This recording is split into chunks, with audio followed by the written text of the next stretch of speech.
আজকের গল্পটি আমাদের শেখাবে ছোটবেলা থেকেই আল্লাহর প্রতি বিশ্বাস ও দোয়া কত বড় শক্তি দেয়।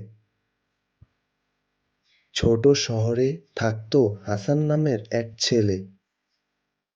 সে সবসময় মসজিদে যেত, নামাজ পড়তো, কিন্তু মাঝে মাঝে খেলাধুলার ব্যস্ততায় দোয়া ভুলে যেত।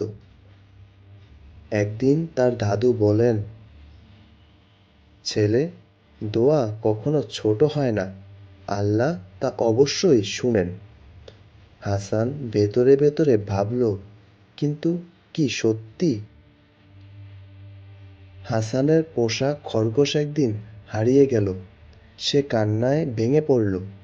অবশেষে সে ভয়ে ভয়ে বলল, হে আল্লাহ, যদি খরগোশটা নিরাপদ থাকে আমাকে ফিরিয়ে দাও। পরের দিন খরগোশ ফিরে এলো। হাসান আনন্দে কান্না করল। তার মনে পড়ল রাসূলুল্লাহ সাল্লাল্লাহু আলাইহি হাদিস, একজন মুসলিম যখন আল্লাহর নিকট দোয়া করে আল্লাহ তা শুনেন। হাসান বড় হতে লাগলো। স্কুলে সে দেখে এক বন্ধু কষ্টে আছে।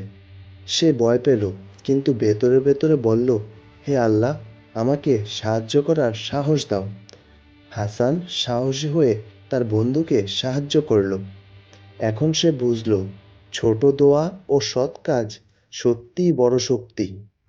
হাসান বড় হয়ে এলাকার শিশুদের জন্য ছোট ইসলামিক ক্লাস চালাতে লাগলো।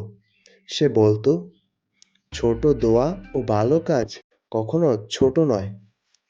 নিয়মিত দোয়া ও সাহায্য জীবনে আল্লাহর রহমত আনে।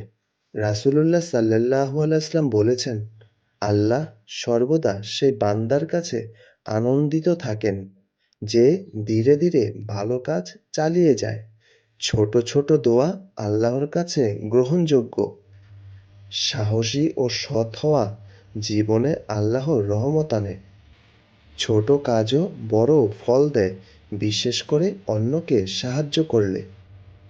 প্রিয় দর্শক, এই গল্প আমাদের শেখালো ছোট দোয়া, ছোট সাহস ও ভালো কাজ জীবনের পরিবর্তন আনতে পারে।